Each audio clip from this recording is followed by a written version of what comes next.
Hi students, welcome to the part 2 of the discussion of September 25 law का आपका inter का paper. आज हम डिस्कस करेंगे आपका MCQ ऑब्जेक्टिव पेपर। ऑब्जेक्टिव आप सारे जानते हो कितने नंबर का आता है, 30 का।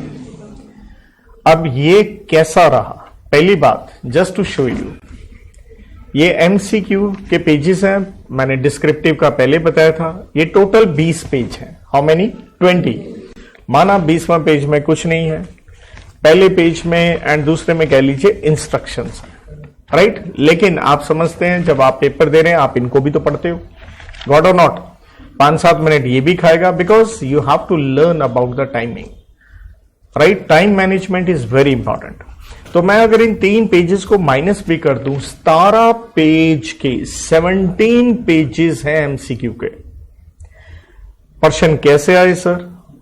4 केस सिनारियो आए। How many? 4।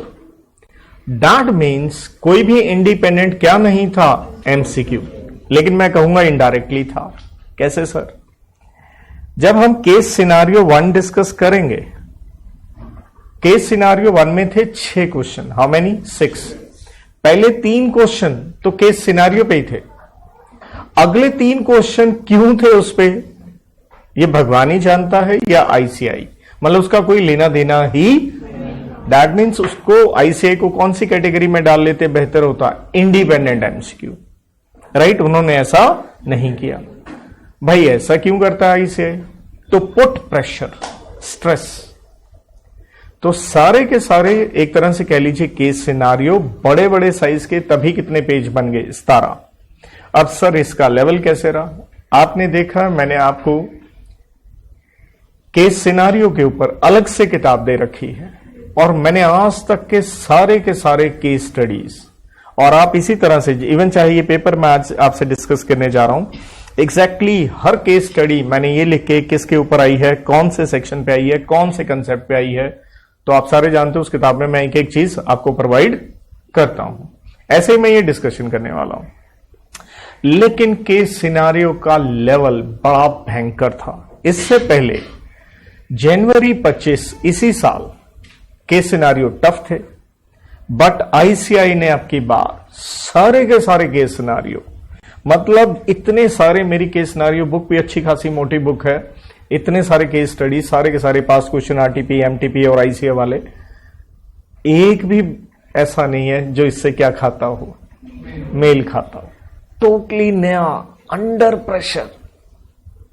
तो पर्सनली ऑब्वियसली आई फील कि जो केस सिनारियो का पेपर था इट वाज रियली टफ, और ज्यादा टफ उस विद्यार्थी के लिए हुआ जिसको ये वाला सेट मिला जो मैं अभी डिस्कस करने वाला हूं। क्यों? क्योंकि उसके पहले ही केस सिनारियो में मिस्टेक भी थी ICI की तरफ से। अब मिस्टेक होगी तो बच्चा और किस में आएगा? और प्रेशर में आएगा, क्योंकि वो अपने ऊपर क्या करना स्टार्ट कर देगा? डाउट करना। सो हाईली लेंथी, इसलिए नो डाउट आप क्लास में बैठे हो, ये आपके लिए है, फ्यूचर वाले बच्चों के लिए, कि हां आप चीजें ग्रांटेड ना लेके चलें, मेहनत बहुत सॉलिड करनी पड़ेगी। मेहनत अच्छी होगी, टफ भी पेपर आएगा तो आप उसको क्या कर लेंगे? बर्दाश्त कर लेंगे। और टफ भी पेपर है तो किसके लिए है? सभी के लिए टफ है। मैं ये डिस्कस करूंगा। अगेन मेरी एक रिक्वेस्ट रहेगी, जिन बच्चों के पेपर हो रहे हैं वो प्लीज जब तक पेपर ना कंप्लीट हो जाएं इस वीडियो को ना देखें। प्लस मैं सारे आंसर, क्योंकि आप जानते हो कि मैं जो डिस्कशन करता हूं वो ये था वो था, फालतू में ना जाकर के स्ट्रेट वे मैं एक एक क्वेश्चन विद आंसर क्या करने की कोशिश करता हूं डिस्कशन, कि आपको पता चले। तो भाई मेरे जो आंसर्स हैं, नो डाउट उस पे हमें क्या लेनी पड़ती है? बहुत सारी इंटरप्रिटेशन। तो मैं जो डिस्कस करूंगा हो सकता है लेटर ऑन जब ICI का क्या आएगा, सजेस्टेड आंसर आएगा, तो कुछ आंसर मेरे से क्या ना करते हो? मैच। क्योंकि ऑब्वियसली आज तक इस तरह का पेपर आया ही नहीं है और बहुत इंटरप्रिटेशंस थी, राइट। तो आइए हम इसे स्टार्ट करते हैं, और क्लास में आप लोगों ने ये, क्योंकि इसकी फीलिंग जरूर लेके देखनी चाहिए पेपर की, और एक पेपर तो बिल्कुल एग्जैक्टली इसी तरह से, एग्जैक्टली जो ICI का, अपने पास जेरोक्स करवा के रखना भी चाहिए। एक फीलिंग रहती कि भैया हाँ इतना बड़ा देखना पड़ेगा, right? So let's start with, देखिए केस सिनारियो नंबर 1 जो है सितंबर 25 का, यह है कंपनीज एक्ट पे एंड एलएलपी। दरअसल जितना हम केस सिनारियो पढ़ेंगे वो आपको कंपनीज एक्ट पे दिखेगा। वो एलएलपी का एक अलग से क्या डाल दिया उन्होंने, क्वेश्चन। यहां मैंने सब कुछ लिख के दे रहा है। बेसिकली किस पे है आए हैं क्वेश्चन? फॉरेन कंपनी के ऊपर। एक क्वेश्चन डिपॉजिट्स के ऊपर, एक क्वेश्चन एजीएम के ऊपर, वो भी penalty under section 99, and then किसके ऊपर? एलएलपी। बट इस क्वेश्चन में एज अ टीचर मेरी जो ऑब्जर्वेशन है वो देख लीजिए। पहले मैंने यहां लिख के भी दी है। मेरी ऑब्जर्वेशन यहां पे है कि इस क्वेश्चन में आईसी की तरफ से क्या थी? मिस्टेक। तो नेचुरल है इस पेपर में आईसीआई का थोड़ा ये भी फर्ज बनता है ग्रेस मार्क्स दे, राइट? तो और मैं इंपॉर्टेंट चीज ये कहता हूं, जो पेपर कठिन होता है, जो चेकिंग होती है वो लिबरल होती है। मतलब मार्क्स क्या मिलते हैं? खुले मिलते हैं। बच्चा एक नेगेटिव गेम क्या कर लेता है, हाय मेरा सेकंड पेपर खराब हो गया, तीसरा पेपर मैं दूंगा ही नहीं, और रिजल्ट आया सेकंड में पास भी हो गया। तो टफ पेपर में हमेशा याद रखें आईसीआई की चेकिंग क्या रहती है? लिबरल रहती है। उन्हें मालूम है कि भैया ये तो हमने धुआं निकाल दिया सबका। दूसरी बात, इसमें जो 3 प्रश्न है उनका कोई केस सिनारियो से लेना देना ही नहीं है, बिल्कुल ही अलग से। तो आईसीआई को उन्हें हेडिंग डालना चाहिए था इंडिपेंडेंट, बट उन्होंने डाला नहीं। तो I would like yes someone to read the question. चलो जी स्टार्ट हो जाओ, पढ़ो।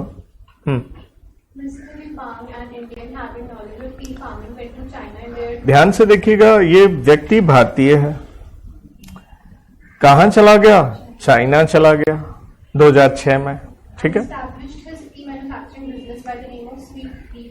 और ध्यान दीजिए वहां पे उसने अपना धंधा चालू कर लिया। तो यार ये कंपनी कौन सी हो गई? चाइना चला गया ना, तो ये कंपनी कौन सी हो गई? बेटा चाइनीज हो गई। अरे ओके और नॉट? अब ये इंडिया में धंधा करेगी तब क्या कहलाएगी? फॉरेन कंपनी कहलाएगी। चलते हैं आगे।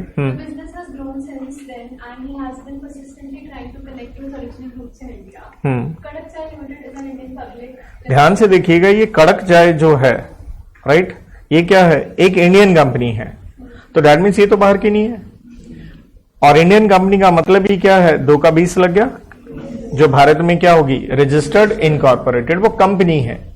और इंडिया में अगर आप इनकॉर्पोरेटेड हो, कंपनी रहोगे। फॉरेन कंपनी हम किसे कहते हैं? जो भारत के बाहर इनकॉर्पोरेटेड है, प्लेस ऑफ बिजनेस का है। तो यार ये जो कड़क है ये तो रहेगी ही कौन? और यहीं पे मैं कहता हूं आईसीआई की गड़बड़ हुई है। चलते हैं आगे, देखिएगा।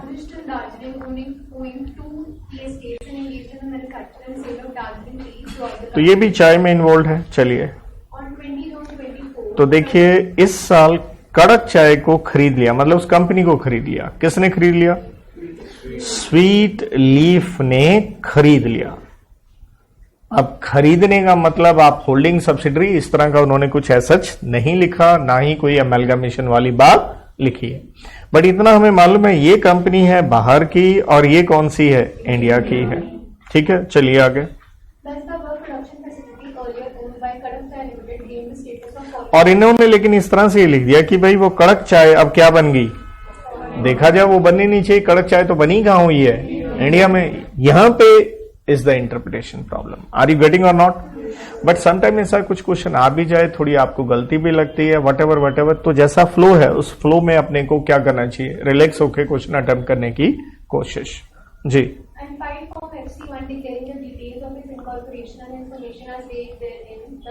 तो आप फॉरेन कंपनी के ऊपर चैप्टर नंबर 22 पढ़ते हैं, सेक्शन 379 से 393 का ए। तो आप उसके अंदर 380 में ये पढ़ते हैं। आरओसी के पास FC1 में सारी डिटेल्स देनी होती हैं। चलिए आगे।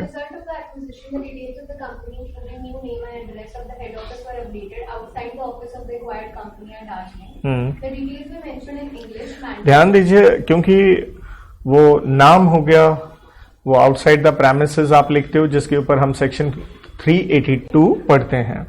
तो कहता वो हमने अंग्रेजी में लिखा, चाइनीज भाषा को क्या कहते हैं? मैंडेरिन, उसमें भी लिखा है, और साथ में किसमें लिख दिया? लोकल। और ऑब्वियसली सेक्शन 382 क्या कहता है? इंग्लिश में होना चाहिए और उस इलाके की लैंग्वेज में है, तो ठीक है, एक्स्ट्रा चाइनीज है तो कोई फर्क नहीं। अब देखिए यहां आकर के उसने वर्ड क्या लिख दिया, हाँ जी यहां सब्सिडरी आ गया, राइट। तो तीसरे पैरे में जा रहे हैं, तो सब्सिडरी का तो मालूम है दोनों कंपनियां क्या है, अलग अलग है, तो इसलिए कड़क चाहे क्या रहेगी, वो एक कंपनी रहेगी, वो फॉरेन कंपनी हो ही, that is the mistake I was talking about. चलिए, तो कहता उन्होंने ये डिटेल्स अपडेट करी सारे अपने कागजों में, लेकिन किस में करी, लेकिन आपने किसका नहीं इस्तेमाल किया, तो ये प्रॉब्लम आ गई। ठीक है, चलिए आगे। तो लीगल टीम ने कहा भाई ये तो गलत है, तो सही बात है, ये गलत है।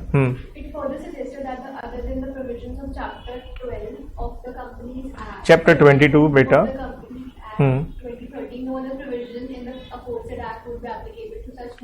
तो this is very important line. साथ में उनका ये कहना है, it suggested that other than the provisions of chapter number 22 कोई और प्रोविजन नहीं लगेगी। क्लियर? क्या कह रहे हैं कि भाई आप फॉरेन कंपनी हो तो कौन सा चैप्टर लग गया, 22, बाकी कोई और प्रोविजन नहीं लगेगी। लेकिन अगर सेक्शन 379 आपको याद हो, जब हम कहते हैं अगर 50% शेयर्स किसके पास हैं, भारतीयों के पास हैं, तो हम उसे कहते हैं डीम्ड इंडियन कंपनी। तो हम कहते हैं इस चैप्टर के साथ बाकी प्रोविजन जो सरकार के द्वारा प्रिस्क्राइब हैं वो लग जाएंगी। लेकिन इस तरह की एक क्वेश्चन भी हमें दिखेगा, लेकिन उसके ऊपर कोई डिटेल नहीं दे रखी। Again that comes the interpretation problem. चलिए बढ़ते हैं आगे। बाकी तो हम यही पढ़ते हैं 379 का 1 में कि आपके ऊपर इस चैप्टर की धाराएं लगेंगी, right.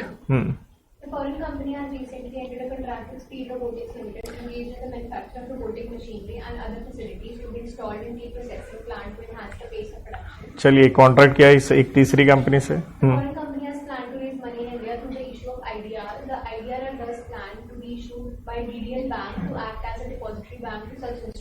And the idea is a new issue. The same must be accompanied with a prospectus as well. The prospectus contains details of company, its board of directors, and other extras, including the comments of Mr. Jack, an expert in the field of finance on current financial production facility. Mr. Renzo, one of the members in legal team at Darjeeling production facility, have suggested that the prospectus for issue of such idea should also contain details of the contract entered with the Speed Robotics Limited and the copy of power of attorney as the above prospectus has been signed by Mr. Greg on behalf of directors। तो देखिए जब हम पढ़ते हैं basically rule number 11 इस chapter का, तो हम ये कहते हैं कि प्रोस्पेक्टस के साथ आपको अटैच क्या करनी होती है, मटेरियल कॉन्ट्रैक्ट्स जो आपके पिछले 2 साल में हुए हैं उनकी कॉपी लगानी पड़ेगी। और सेक्शन 389 में हम पढ़ते हैं कि साइन कौन करता है प्रोस्पेक्टस को, चेयरपर्सन ऑफ कंपनी, साथ में कौन, 2 डायरेक्टर। लेकिन अगर उनके बिहाफ में किसी अटॉर्नी ने साइन किए हैं, ठीक है, तो उसकी कॉपी पावर ऑफ अटॉर्नी की भी आपको प्रोस्पेक्टस में लगानी पड़ती है। That is rule number 11। चलिए,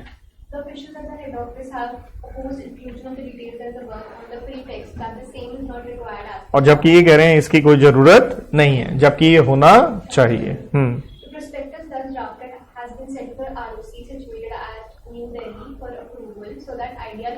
तो अब देखिए, अगर आप इसमें देखते हैं मोटा मोटा आपको यहाँ पे लगभग कह लीजिए 4 पैरे नजर आते हैं, और फिर वो कहता है कि क्वेश्चन कितने अटेम्प्ट कर लें आप, 1 से लेके 3। लेकिन प्रॉब्लम क्या है क्वेश्चन में, मैंने क्वेश्चन पेपर आपको क्लास में सर्कुलेट किया, प्लीज आप देख भी लें। 3 के बाद क्या क्वेश्चन नंबर 4 के ऊपर हेडिंग दे रखा है उन्होंने, इंडिपेंडेंट एमसीक्यू? नहीं दिया।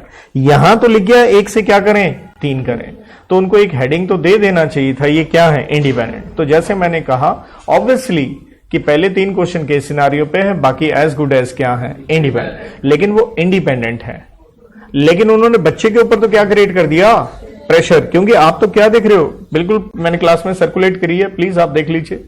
क्या क्वेश्चन नंबर 4 के ऊपर हेडिंग है इंडिपेंडेंट लिखा है, नहीं लिखा। तो दैट मीन्स मैं सिर्फ आपको पेपर की फीलिंग देना चाहता हूं कि जब आप पेपर में बैठे तो आप सोचते हो यार 3 के बाद सीधा 4 आ गया, ये भी किसके ऊपर होगा, इसी केस सिनारियो पे। क्योंकि नंबरिंग वो किए जा रहे हैं अपने पेपर में, केस सिनारियो 1 2 3। यहां तो देखिए मैंने ऑब्वियसली क्या किया, ऑब्वियसली पेपर को टाइप करवा के आपके लिए थोड़ा सा बेटर वे में यहां प्रेजेंट कर रहा हूं। यहां पे मैंने एग्जैक्टली पेपर की पीडीएफ नहीं बनाई, राइट? कि थोड़ा सा क्लास में आपके लिए डिस्कशन क्या हो जाए, बेटर हो सके।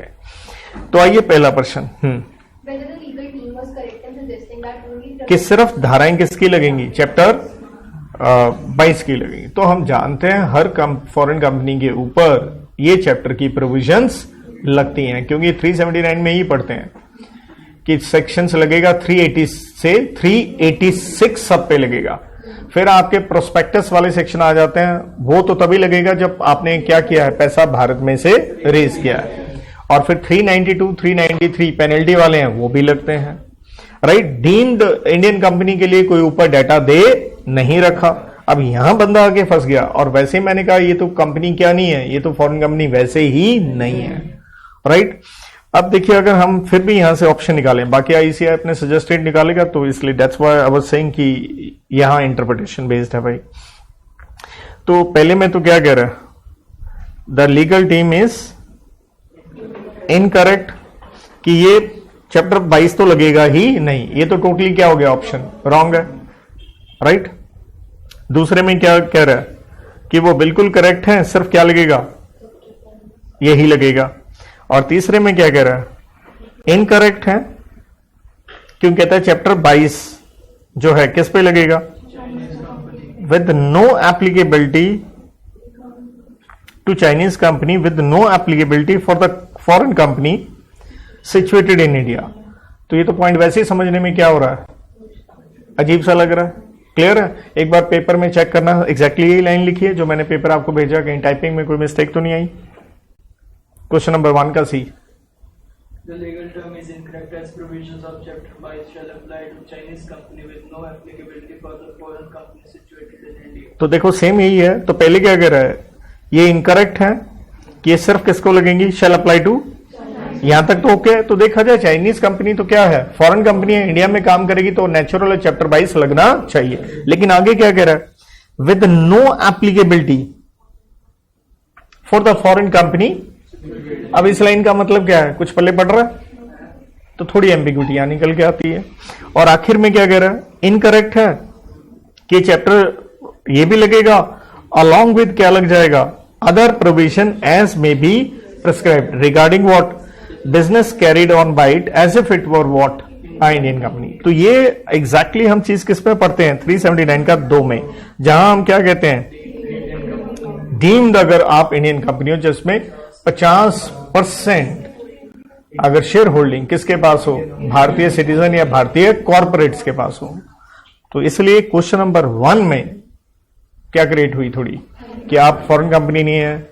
तो दैट्स व्हाई सेड कि जब आईसीआई का सजेस्टेड आंसर आएगा तो उसी के हिसाब से चलेंगे। बाकी अब फिर भी बंदे ने, बच्चा जो भी पेपर में करके आया होगा भाई, तो उसको कंफ्यूजन तो आई होगी स्टिल हाल से कि इन सारी ऑप्शंस में जो भी चल रहा है प्रोबेबली मे बी क्या बेटर रहे, may be again I am saying I am not, क्योंकि आप यहां पे ढंग से जवाब दे ही नहीं पा रहे हो।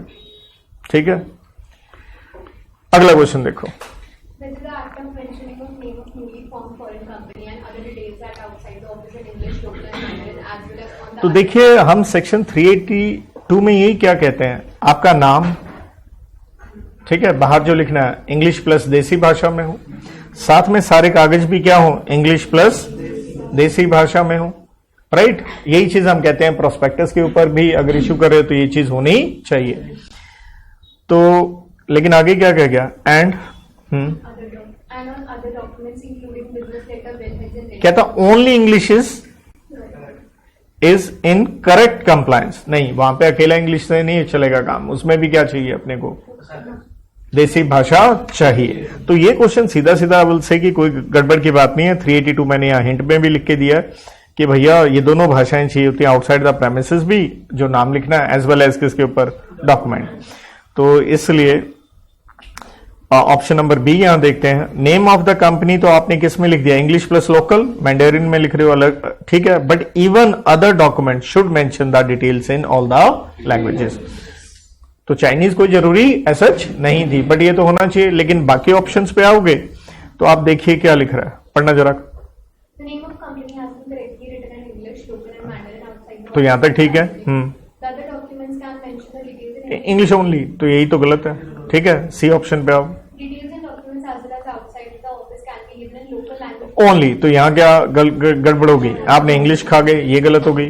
डी पे आओ। The company can give details of company on both outside the office as well as the documents in the language of their choice, कोई चॉइस वाली बात नहीं होती, ये लॉ है। Okay, so this question was absolutely what fine. तो बंदे को लॉ आता है तो स्ट्रेट वे क्या दे सकते हो आप, आंसर। ठीक है, चलिए अगला।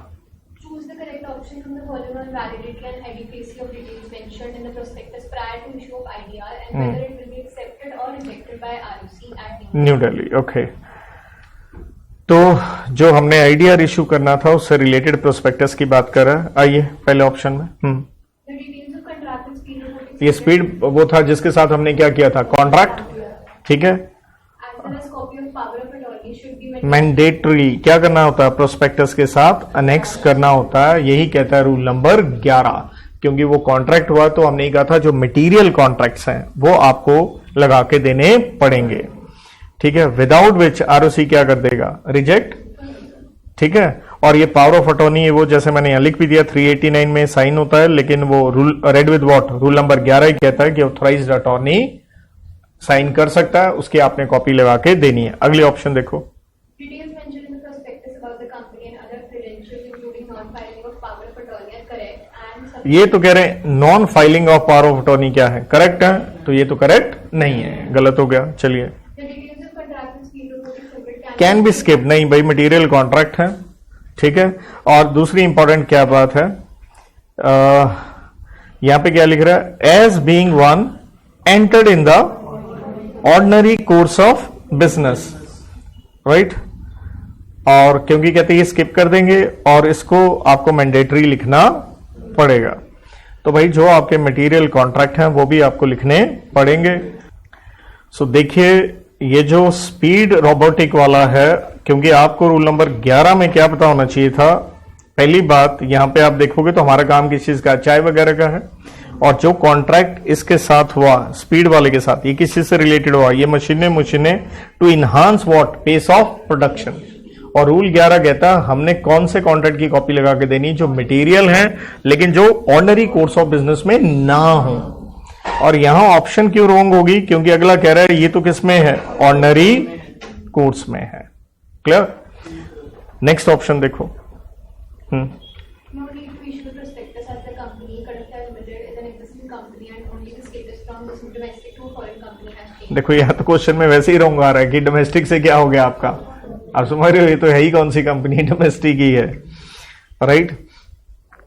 तो इसलिए चलिए ये ऑप्शन तो वैसे नहीं लगेगी कि प्रोस्पेक्टस, क्योंकि मार्केट से अगर पैसा रेज कर रहे हो तो प्रोस्पेक्टस आपको इशू करना पड़ता है, तो ये रॉन्ग हो गया। चलिए अब मैं कह रहा था 4 से लेके 6 क्वेश्चन, कहीं ऊपर हेडिंग नहीं डाला इंडिपेंडेंट है ये वो, लेकिन वो क्वेश्चन क्या है, इंडिपेंडेंट है। So this is a learning for you guys, पढ़ो बेटा। और जस्ट क्वेश्चन का साइज देख लो आप, इसलिए मैंने क्लास में आपको कहा ये क्वेश्चन पेपर, क्योंकि यहां तो फिर भी ये टाइप्ड है। Super Dog Engineering Limited is a public sector company engaged in manufacture of domestic and commercial automobiles.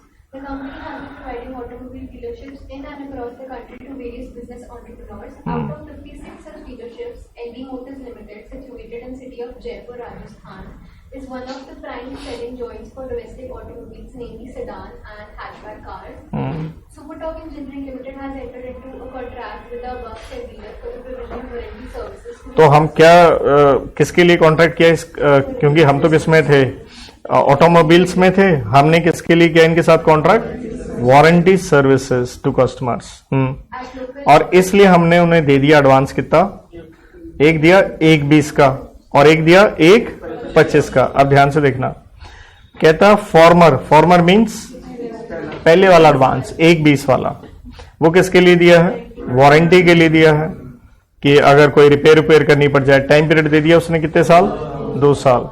And later means दूसरे वाला 1.25 वाला, वो किसके लिए दिया, general services on domestic cars, और यहां पे पीरियड कितना है, 6 साल।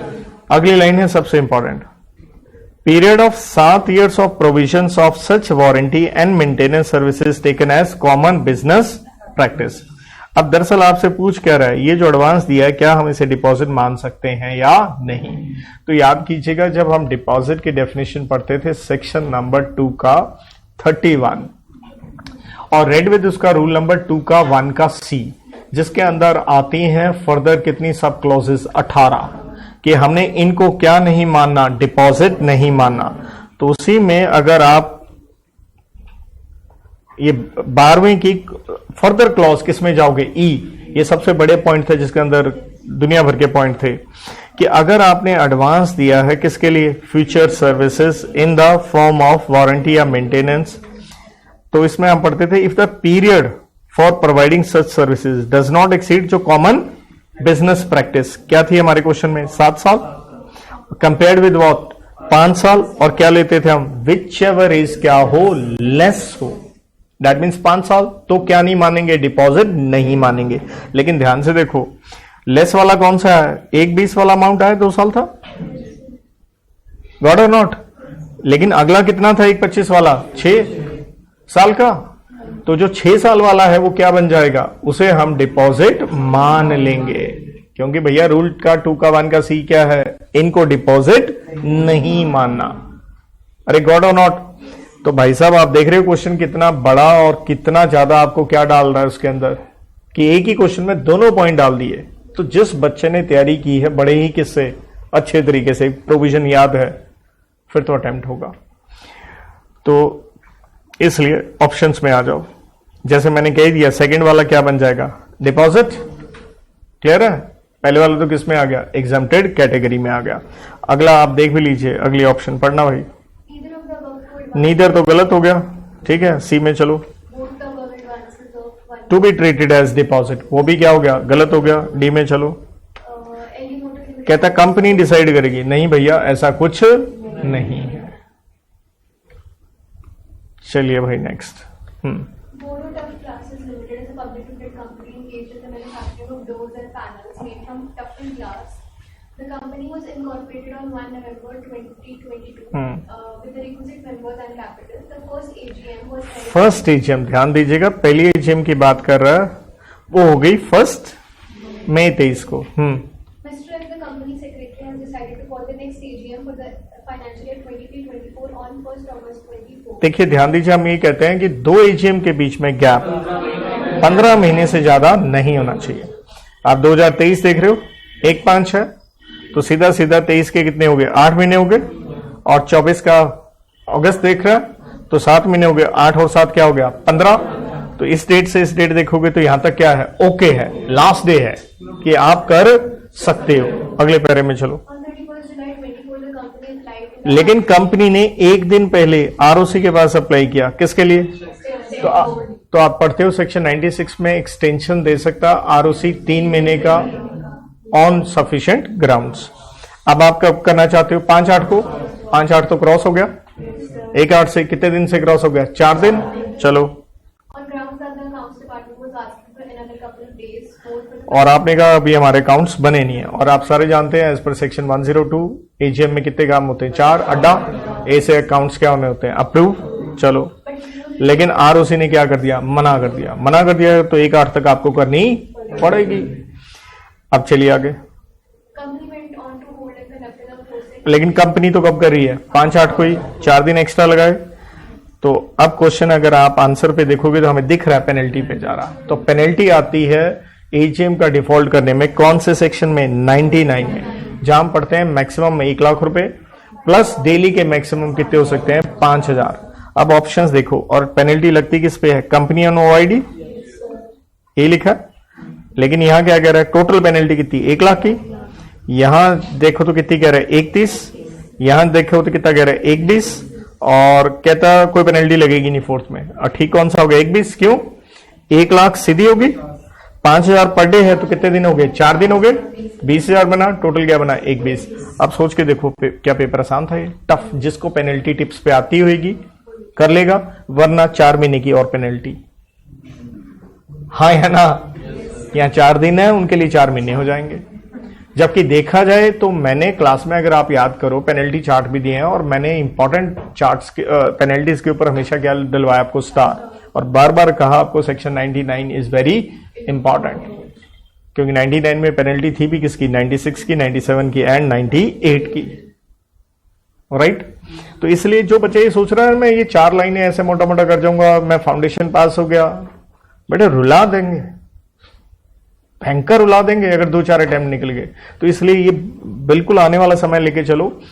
जनवरी 25 का जैसे मैंने बताया पेपर क्या था, कठिन था, मई वाला इजी था, लेकिन आईसीआई अब इसी पैटर्न पे चलने वाला। और जैसे ये इन्होंने कह दिया था साल में कितने पेपर लेंगे, 3। As a teacher I knew the papers are gonna be what tough, नहीं तो सीए क्या बन जाएगा, मजाक ही बन जाएगा। चल भैया आगे। KLP Associates LLP comprises of 3 partners, Kamlesh, Lovekush and Pradeep, and was incorporated under agreement in year 2020. Mr. Pradeep, one of the partners, has decided to leave the तो पार्टनर छोड़ के जा रहा and start his own business. He has informed Mr. Lovekush, one of the designated partner of LLP, of his decision to leave and has urged to proceed with the तो formalities.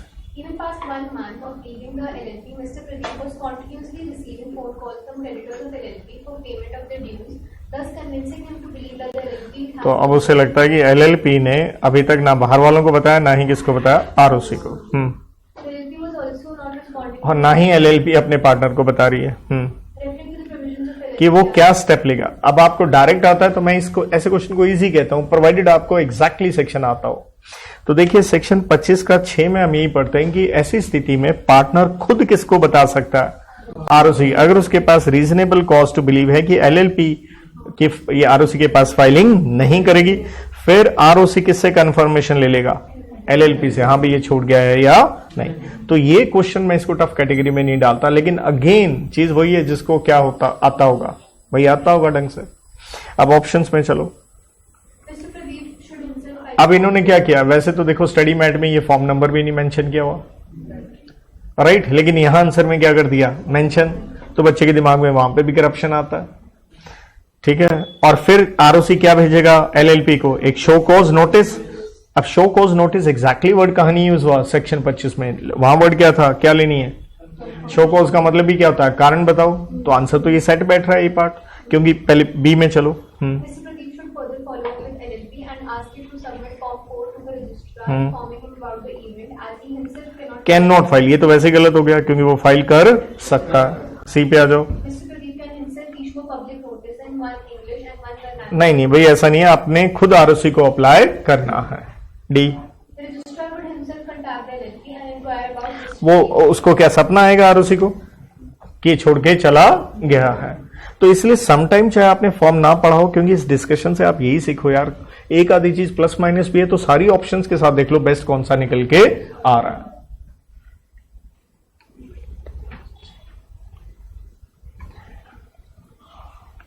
So this is case scenario number 2 on what, FEMA. और FEMA का section number 6 का 4 बड़ा ही famous है, किसके लिए, capital account transaction के लिए। और करंट अकाउंट ट्रांजैक्शन पे शेड्यूल नंबर 3 आपको पता होगा, आरबीआई वाला, क्लियर है, वो 2.5 लाख एलआरएस की लिमिट वाला। पढ़िए। Mr. David, an Indian doctor, is writing in Panjim. अब देखिए इस क्वेश्चन में मजे लिए गए हैं। पहली बात, बंदे का नाम क्या है, चलो डेविड है, क्यों, कहाँ का है, गोवा का है, तो ऑब्वियसली क्रिश्चियन पॉपुलेशन अपने देश में गोवा में काफी होती है। लेकिन नॉर्थ इंडियंस के लिए नाम याद रखने ही क्या हो जाते हैं मुश्किल, ऐसे इस तरह से प्रेशर में डालता है। यू नो मैंने तो अभी अपने वाले में तो क्या कर दिया, बोल्ड कर दिया, पेपर में थोड़ा दिख रहा है। और फिर आगे क्या आ गया, Was married to एक रूबी आ गई, another engineer हाँ। in profession in 1996. हाँ। The couple had 3 अब देखो 3 बच्चे हैं तो वो भी नाम यही होंगे, क्रिस्टोफर, सेबेस्टियन, एलियाना।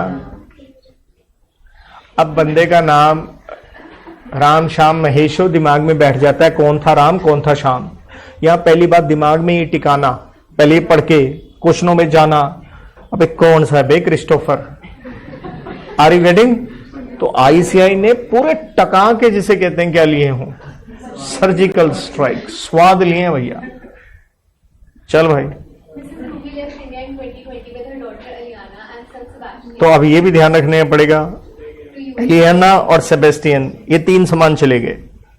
इंडिया में कौन रह गया, डेविड रह गया और उसका एक पुत्र Christopher. To USA to pursue a master degree in field of medicine, leaving behind Mr. David. और ये लिख दिया living behind mister what, David ना। क्रिस्टोफर के आसमान में चला गया, वो भी लिख देते, वो भी रह गया इंडिया में। हाँ लिखा है, टेंशन ना ले, लेकिन कहां लिखा है, प्रेशर देखो ना कैसे डाल रहा है, लिविंग वॉट, डेविड, बाद में लिख रहा है अलोंग विद व्हाट। लेकिन जब बच्चा यूं पढ़ रहा है, मतलब बात सोचो फ्लो में, मैं क्योंकि मैं आपको पेपर वाली फीलिंग दे रहा हूं कि यार पेपर में बंदा कहता वो एक और था वो कहां गया, फिर बंदा कहता अच्छा ये रहा। आप सीधा लिख दो living behind David and Christopher. अब बात समझ रहे हो जो मैं कहना चाह रहा हूं? स्ट्रेस। चलिए, ये सेबेस्टियन कौन था जो बाहर चला गया था? ठीक है, शिकागो, ऑब्वियसली अमेरिका में। क्रिस्टोफर जो रह गया था उसने क्या बना लिया इंडिया में? हाँ ठीक है जी। और उसने एक्सपोर्ट से भी पैसा कमाया है, और इतना कमाया है पिछले 3 साल में। ठीक है, चलिए, इस 3 साल से क्या याद है? यहां आपका दिमाग क्लिक हो जाना चाहिए कि अगर भारतीय कंपनी हिंदुस्तान के बाहर डोनेशन देती है तो हम बोलते हैं ना आरबीआई से नहीं पूछना होगा अगर आपका अमाउंट है 5 मिलियन और 1% व्हाट फॉरेन एक्सचेंज अर्निंग्स। हाँ या ना? Everybody are you getting? और 1% अगर हम यहीं पे सॉल्व कर लें तो क्या निकल के आ गया? 1,25,000 क्या यूएसडी। ठीक है, और हम इसमें से क्या लेते होते हैं? Which ever is less. आपको आरबीआई से पूछना नहीं है, वरना पूछना पड़ेगा। अब क्वेश्चन देखेंगे डोनेशन पे आएगा या नहीं। चलो,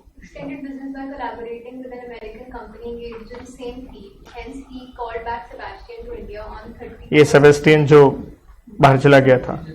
ठीक है, कि भाई तू मेरी कंपनी में बन जा डायरेक्टर। चलो आगे।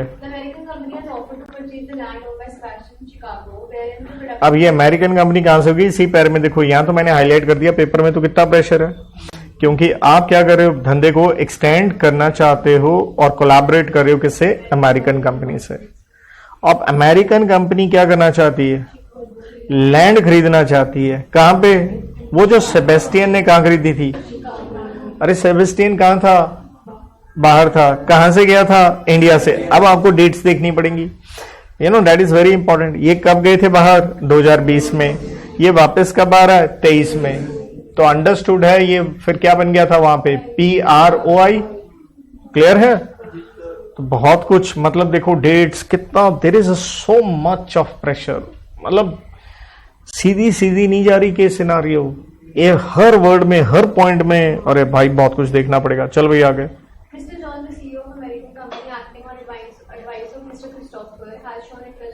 अब मैं भी सच्ची बोलूं, मेरे को याद नहीं कौन था सेबेस्टियन, कौन थी एलेना, कौन था क्रिस्टोफर, बार कौन सा गया, बार बार देखना पड़ेगा। देखो, है ना? राम श्याम महेश होते दिमाग में टिक जाता, राम गया था, महेश यहीं पे था। अब आप समझ रहे हो logic? That is the game.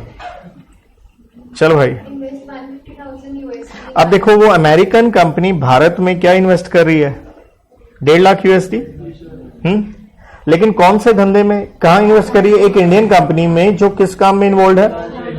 याद आ गया? 5 काम के लिए आप पराई से, person resident out of side India से इन्वेस्टमेंट नहीं ले सकते। चिट फंड, निधि, एग्रीकल्चर के साथ ही वर्ड क्या था? प्लांटेशन।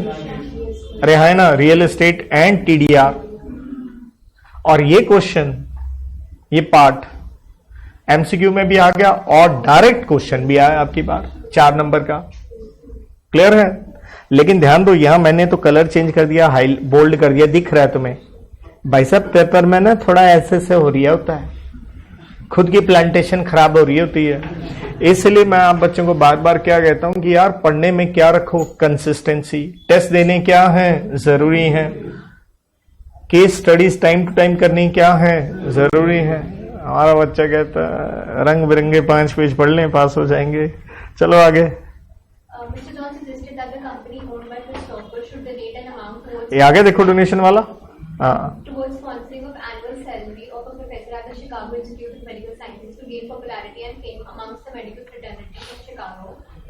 याद आ गया? डोनेशन दे सकते थे किसके लिए? Creation of chair.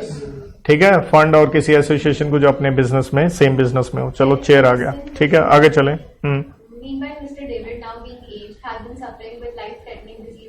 तो ये पक्का बाहर इलाज करवाने जाएगा।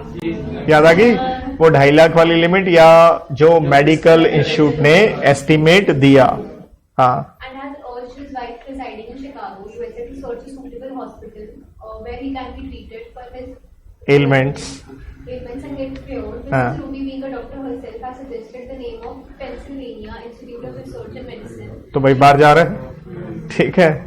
She has consulted the specialized doctors in the institute who are of the view that cure of disease of Mr. David is possible, but the patient must spend a minimum of 6 months. चलिए, हाँ.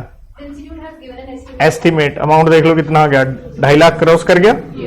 But कोई tension की बात नहीं होती जो उन्होंने estimate दिया. चलिए, And the said estimate has been provided on the letterhead of hospital under the scheme. ठीक है. The cost of immigration as certified by the authorities for Mr. David has been वैसे हम इमिग्रेशन वाला भी अलग से पढ़ते होते हैं. 2.5 लाख और जो उस कंट्री ने अलाउ किया, याद आ गया. ये कहता है 15,000 है. Mr. David has urged the Pennsylvania Institute of Research and Medicine to reduce his treatment expenses to USD. कि कम कर दो, बट उन्होंने मना कर दिया. Mrs. Ruby decided to help her husband and is willing to sell a property. और ये Mrs Ruby ये भी कहां चली गई थी? बाहर. क्वेश्चन को पॉइंट कैच करो, ये भी क्या है? PROI है. और ये क्या बेचना चाहती है? अपनी प्रॉपर्टी. कहां पे है? तो ये प्रॉपर्टी इसने कब खरीदी होगी? आज ये PROI है, जब ये क्या थी? PRI. समझ गए क्या लग गया? सेक्शन 6 का 5. क्लियर? मतलब आप देखो कितना हैवी डोज के सिनारियो है, क्या क्या भयंकर पॉइंट नहीं लगाए. आइए क्वेश्चन देखते हैं पहला on your screen. Based on the facts given, आ जाइए, आ जाइए. whether Mr. Sebastian as well as his mother Mrs. Ruby Sebastian कौन था? जो बाहर गया था, प्रॉपर्टी खरीदी थी. साथ में उसकी मम्मी क्या बेचना चाहते हैं? अपनी प्रॉपर्टी. वो शिकागो वाली बेचेगा, ये कौन सी बेचेगी? गोवा पंजिम वाली बेचेगी. तो कोई टेंशन नहीं है. उसने प्रॉपर्टी कब खरीदी थी? जब वो क्या बन गया था? आज वापस आ गया PRI, लेकिन जब खरीदी थी तब वो क्या था? PROI. क्लियर है? तो इसलिए सीधा सीधा आंसर है कि हाँ यार, दोनों के दोनों क्या कर सकते हैं? Can freely sell. क्योंकि एक में 6-4 लग गया, दूसरे में क्या लग गया? 6 का 5. और बिना अपने को कोई RBI की अप्रूवल नहीं चाहिए. बाकी ऑप्शन भी चेक कर लो. ए Mr. Sebastian and Mrs. Ruby must apply to नहीं, RBI से तो अप्लाई करने वाली कोई बात ही नहीं है. चलो, Mr. Sebastian would be allowed to sell his property in Chicago to American company. But कहता नहीं, उसको भी कोई दिक्कत नहीं, क्योंकि क्या लग गया उसका? 6 का 5. ठीक है. Mr. Sebastian and Mrs. Ruby can only sell their property to each other. ऐसी कोई टेक्नोलॉजी अभी आई नहीं है. ठीक है, ये तो टोटली बकवास ऑप्शन है. चलिए अगला. Decide whether both Mr. John and Mr. Christopher can act on advice of each other for an investment of वो इन्वेस्ट करना चाहते थे ना, 1.5 वो प्लांटेशन वाला आप कर नहीं सकते हो. और ये क्रिस्टोफर को क्या करना था? डोनेशन करना था. ठीक है, तो वो 1.5 लाख वाला तो कर नहीं सकता, ये डोनेट कर सकता है. पहली ऑप्शन देखो एक बार. Mr. John would be able to invest. नहीं, ये तो कर नहीं पाएगा, क्योंकि क्या आ गया? प्लांटेशन आ गया. ठीक है, सी ऑप्शन पे आओ. Both Mr. John and Mr. Christopher would not be able to act on advice of each other as same are in defiance of provision of. देखिए, जॉन वाली तो गड़बड़ होगी. ठीक है, डी पे भी आओ एक बार. Mr. John would not be available to invest in Bioseed Limited, although Mr. Christopher can only donate a year's salary to medical chair abroad after prior. लेकिन RBI की अप्रूवल कब चाहिए? जब वो क्या लगेंगी? लिमिट्स. आप पैसा कितना लगा रहे थे? आप ध्यान दो. आप नहीं, आप डोनेशन कितना कर रहे हो? यहां पे जो वो डोनेशन देखो, ये जॉन वाला अमाउंट तो बताया था 1.5 लाख, लेकिन जो आप डोनेट कर रहे थे वो एक सैलरी का उसने अमाउंट अपने को बताया नहीं. लेकिन 1% से कितना आ गया? 1.25 compared with what? 5 million, 50 lakh. Right. तो अब ऑप्शंस देखते हैं. एक ऑप्शन रहेगी अपनी बी. देखो, Mr. John would not be able to invest in Bioseed. ये तो पक्का इन्वेस्ट नहीं कर सकता. आगे पढ़ो. Although Mr. Christopher can very well donate a year's salary to medical chair abroad without. देखो, 2 ऑप्शन आ रही हैं. यहां क्या लिख गया? Without approval. एक बार ऑप्शन नंबर डी पे चलो, वो भी सेम आ रही है. Would not be available. दो Christopher can only denote a salary, कि वो डोनेट तभी कर सकता है कि पहले क्या लो? RBI की अप्रूवल. यार पहले जरूरी नहीं है, वो तो लिमिट देखनी है. तो that means D and B में से बेटर ऑप्शन कौन सी आ गई? बी आ गई. ओके और नॉट? चल भाई अगला. Whether it is possible to pay Pennsylvania Institute and the immigration authorities the respective amounts of money for purposes. वो जो बाहर जा रहा था 269 प्लस. ठीक है, चलिए. Pennsylvania Institute institute cannot be paid. Can not be paid, ये तो गलत ही है, बिल्कुल पे कर सकते हैं, ठीक है। Principally, institute can be paid हाँ, against a certificate to be issued under seal that the medical procedure would require the क्योंकि वो एस्टिमेट उनसे लेना था। ओके है यहाँ तक। हाँ, immigration expenses $15,000 USD can be paid under the LRS limit वो उसके अंदर भी आ जाएगा, और उसमें तो मेडिकल वाले में तो अमाउंट क्या हो गया, विच एवर इज हायर चला गया, तो ओके लग रहा है यहाँ पे, सी पे आओ। There is no limit towards payment of medical expenses. Hence, Pennsylvania Institute can be paid to $69,000 USD without any certificate. नहीं, उससे एस्टिमेट वगैरह तो लेना होता, गलत हो गया यहाँ पे, डी पे आ जाओ। No payments for the above concerns can be. Can भाई क्यों, ऐसा तो कुछ नहीं है, अलाउ कर सकते हैं। तो बेटर ऑप्शन फिर क्या निकल गया, option number B. But pressure देखा हर पैरे में था, सर्वाइवल ऑफ द फिटेस्ट है।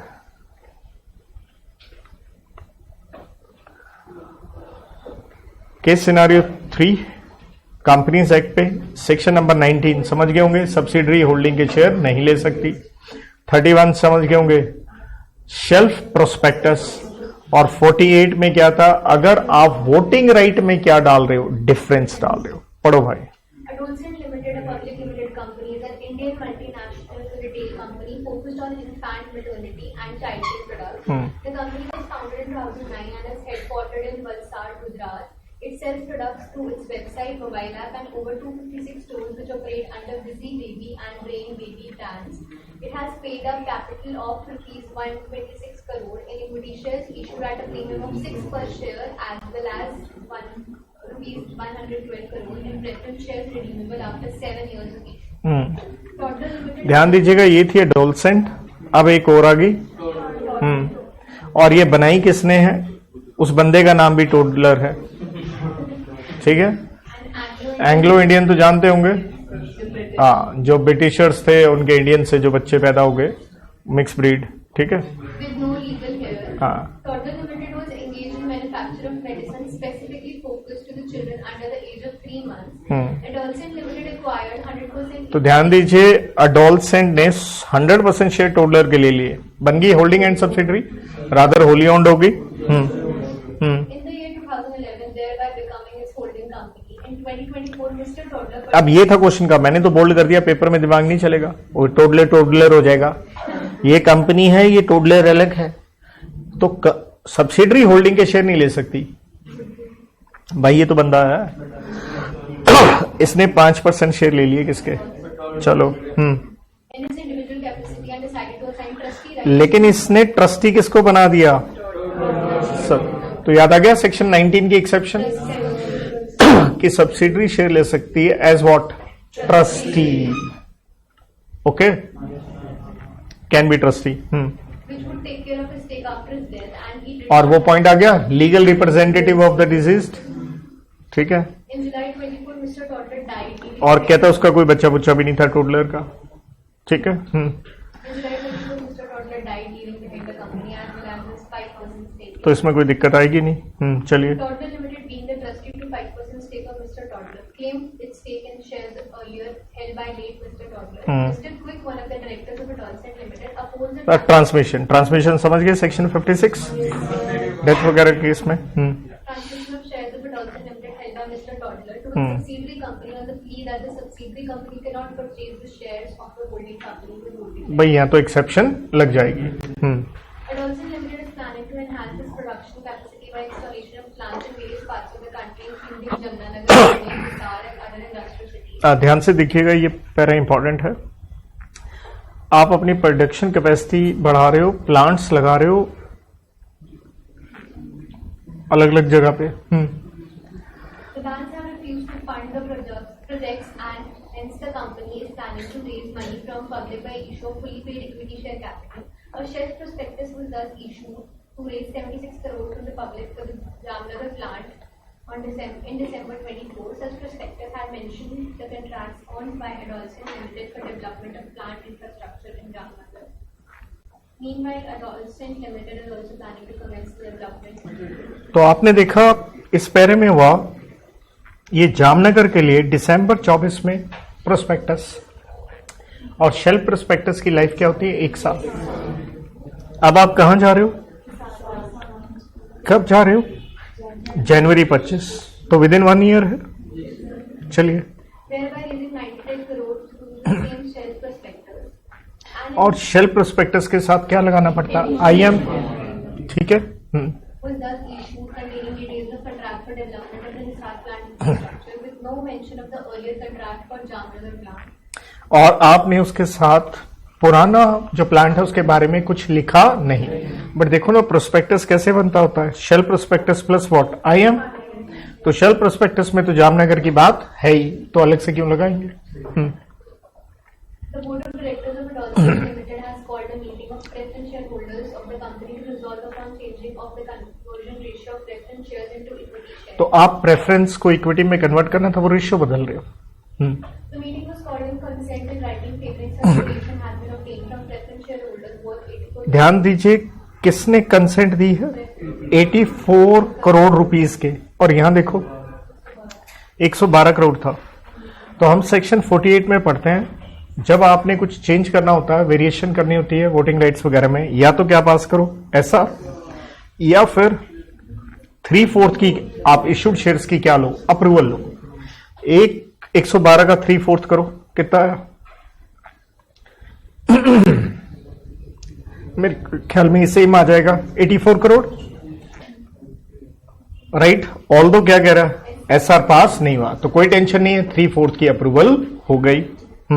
No separate consent of equity shareholders was obtained despite that they argued such conversations shall और हम ये पढ़ते हैं 48 में कि अगर किसी और कैटेगरी के शेयर पे इफेक्ट पड़ रहा है तो उनकी भी 3/4 की क्या चाहिए? अप्रूवल चाहिए। नहीं ली, ये डिफॉल्ट हो गया आपका। The equity shareholders on the other hand have argued that changing of conversion और वो कह रहे हैं कि हमारे ऊपर क्या पड़ रहा है? इफेक्ट पड़ रहा है, और इसलिए वो कहां जाना चाहते हैं? ट्राइब्यूनल के पास। आइए पहला question. whether the current scenario of Toddler Limited can become the assignee to the shares of the Adolphin Limited and transmission from Mr. Toddler after his death as well as get rights to vote in meetings of और हमने वही section 19 की exception में ही पढ़ा था, अगर आप legal representative trustee बनते हैं आपको वोटिंग राइट भी, और यहां ऑब्वियसली आप लीगल रिप्रेजेंटेटिव बन गए, ठीक है, तो आपको वोटिंग राइट भी मिलेंगे।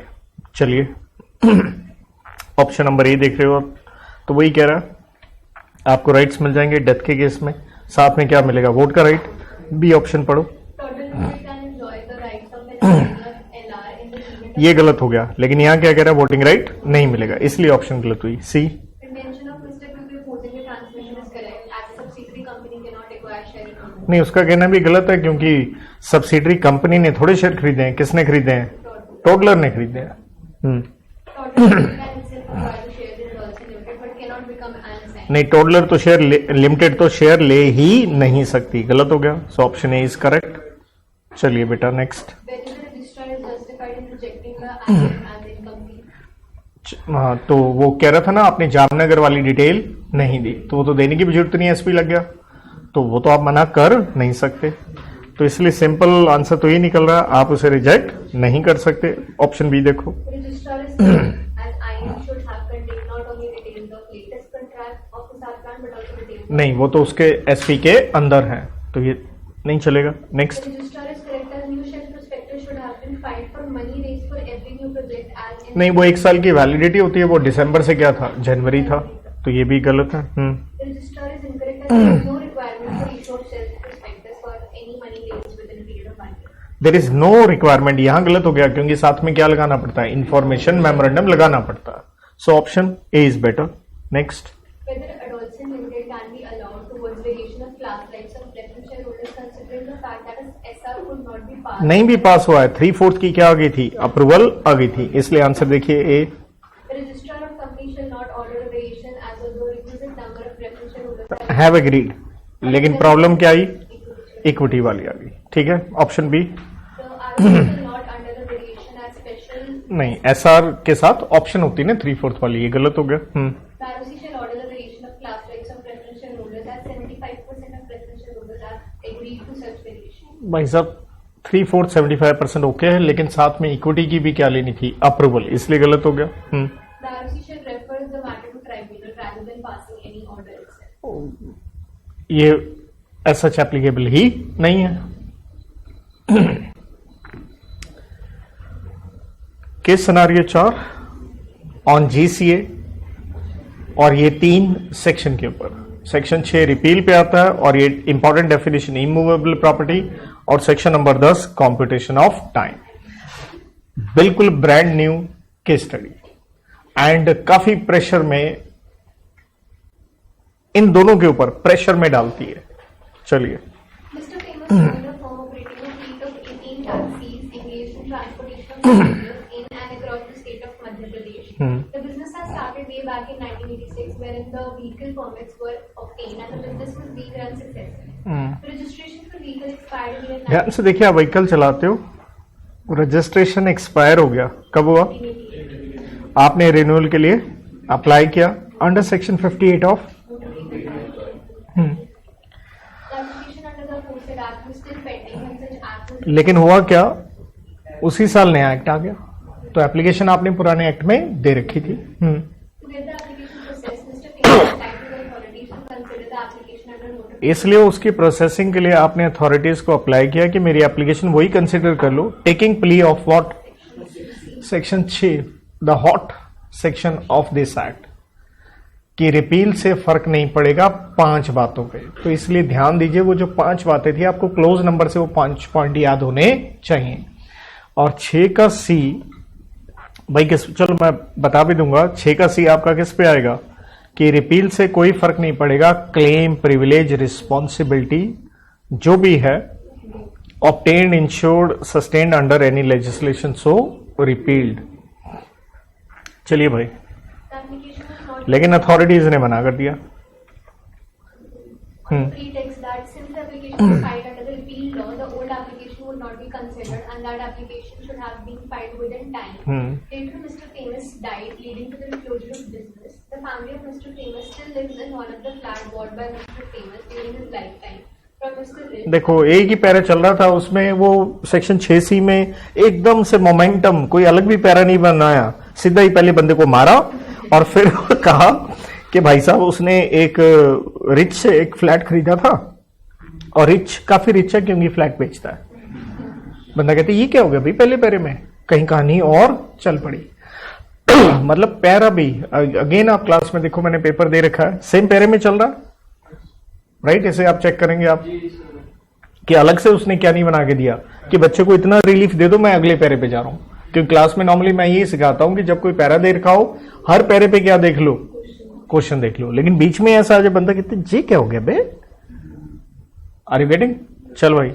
Rich, the owner of 6 flats in city of Indore, he was advised by one of his finance consultants to rent his unoccupied flats and thereby earn handsome passive income in form of monthly rents. The advice was given to him in the year 2017 and has been renting out the property since then. Devi Motors Limited and automobile dealer opened अब बीच में एक कहानी और start होगी, एक company आ गई, क्या हुआ, उसने अपना ऑफिस खोल लिया उसके फ्लैट में, तो किराया मिलेगा। पहले तो कहता है किराया वो टाइम पे देता रहा, बट लेटर ऑन क्या कर दिया, और एरियर्स हो गए इतने इकट्ठे। रिच ने ठोका case for recovery of arrears on immovable property, pleading the court कि इस एरियर को क्या मान लीजिए आप, बेनिफिट आउट ऑफ लैंड। और हम इमूवेबल प्रॉपर्टी की डेफिनेशन में 4 चीजें पढ़ते हैं, उनमें से एक चीज क्या आती है, benefit arising out of land. कहता रेंट को वो मान लो। अब रेंट किसके ऊपर आ रहा है, लैंड पे नहीं आ रहा, देखा जाए किसके ऊपर आ रहा है, बिल्डिंग पे आ रहा, फ्लैट पे, ठीक है, अंडर द हेड आईपी। और defendant submitted that arrears of land revenue in this case cannot be termed as, चल बेटा अगला। Devi Motors Limited offered Mr. Rich a passenger family car worth 3 crores at 1.8 CR. और वो कहती चलो भैया car ले लो रेंटल के बदले। Incurred by, to compensate the loss incurred by Mr. Rich on rented use. Unfortunately, color selected by Mr. Rich was unavailable at the selected purchase date. The marketing manager informed and assured that the color will be available after a waiting period of 3 months. Devi Motors Limited further asked Mr. Rich for an advance check of minimum 50% of sale value to shield the purchaser from. अब आप वो Debbie उसके flat में ही थी, तीसरे पैरे को आप सेकंड में मिक्स करोगे, वहां आदमी अटकता है, एक नई कहानी स्टार्ट कर दी उसने। क्या कह दिया कि भैया कार ले लो सस्ते में, लेकिन उसने जो कलर सेलेक्ट किया क्या नहीं था। मार्केटिंग मैनेजर ने क्या दी कि 3 महीने बाद मिल जाएगा, और कंपनी ने कहा ऐसा कीजिए आप एडवांस में कितना दे दो। क्लियर। अब बंदा ये सोचता है यार हमने तो ऑलरेडी उससे क्या लेना था, रेंट, फिर हम एडवांस क्यों दे रहे हैं, so many questions coming up. लेकिन यही आप सीखते हो, जितने भी क्वेश्चन आपको आज तक मिल चुके हैं कि भैया पहले पढ़ते जाओ हो क्या रहा है, फिर देखते हैं क्या होगा, शांत तो रहना ही पड़ेगा। हाँ चलिए ठीक है। अब उसने क्या दे दिया, पोस्ट डेटेड चेक दे दिया। चेक की वैलिडिटी आप जानते हैं 3 महीने होती है। Of 90 lakhs was handed over the dealer as booking amount. The check was kept within the showroom owners, but could not deposited by them in their account until the last day of 3rd month. तो उन्होंने bank में लगाया नहीं check. When Mr. Rich came to know about the above failure on part of car dealer, the car dealer insisted that Sunday कि आखिरी दिन क्या था, संडे था। the bank was closed and the check could not be deposited, thus showing his inability to deliver the car which had arrived. कि car तो आ गई थी सैटरडे को, लेकिन वो चेक लगा नहीं, तो हम आपको कार देंगे नहीं। ऑलराइट, देखते हैं भाई क्वेश्चन में। चलो पहला, Which of the following is the one validity of rejection of application made by firm of Mr. Famous regarding renewal of registration of vehicle? तो वो था ना कि पुराने एक्ट में ही आपकी क्या गई थी, एप्लीकेशन। अरे भाई उस साल अमेंड हो गया, मतलब रिपील हो गया, पुराना एक्ट खत्म हो गया, नया आ गया।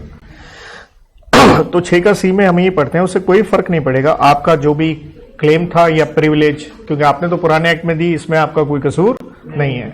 राइट, यही इंटरप्रिटेशन निकलनी चाहिए। इसलिए हम कहेंगे रिजेक्शन क्या नहीं है, जस्टिफाइड नहीं है, उसको क्या मान लेना चाहिए, नए एक्ट के अंदर मान लेना चाहिए। ओके, क्योंकि बाकी अगर आप देखो तो पहले ऑप्शन में वो क्या कह रहा है, फ्रेश फाइल करना। सी में क्या कह रहा है भाई, एक्सेप्ट भी कर सकते हैं, रिजेक्ट भी कर सकते हैं, और कहता है रिजेक्ट हो जाएगा क्योंकि यहां क्या हो गया, डिले।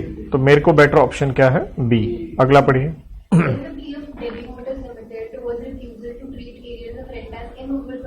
शेल होल्ड गुड, देखा जाए यार लैंड के ऊपर बेनिफिट थोड़ा आ रहा है। लैंड के ऊपर बेनिफिट क्या होते हैं, क्रॉप्स, ट्रीज वगैरह। क्लियर है। आप उस रेंट को क्या नहीं कह सकते हो, इमूवेबल प्रॉपर्टी नहीं कह सकते हो। राइट, सो यही इंटरप्रिटेशन बननी चाहिए। तो इसलिए तो जो रेंट था प्लस जो एरियर था प्लस जो फ्यूचर वाला है, दोनों के दोनों आगे देख लो। पहले वर्ड क्या लग गया, नीदर। ये कहां नहीं होना चाहिए, आईपी में आना नहीं चाहिए। ठीक है जी, नेक्स्ट क्वेश्चन। देखिए हम कहते हैं सेक्शन नंबर 10 में कॉम्प्यूटेशन ऑफ टाइम, कि उस दिन कोई ऑफिस वगैरह क्या था, बंद हो गया, last day of the period, तो हम मान लेंगे वो चेक टाइम पे लग गया। अगर आप उसे कब लगा देते हैं, नेक्स्ट डे जब बैंक क्या हो जाएगा, तो उसे हम क्या नहीं मान के चलेंगे, हम उससे नहीं मान के चलेंगे कि चेक क्या हो गया, स्टेल हो गया, क्योंकि अगला दिन आपको मिलेगा। तो वो क्वेश्चन उस पे गया कि लास्ट डे क्या था, बीइंग ए हॉलीडे। ठीक है, तो क्या कहेंगे, चेक वैलिड है क्योंकि कब लगाया जा सकता है, next working day. Option A पढ़िए।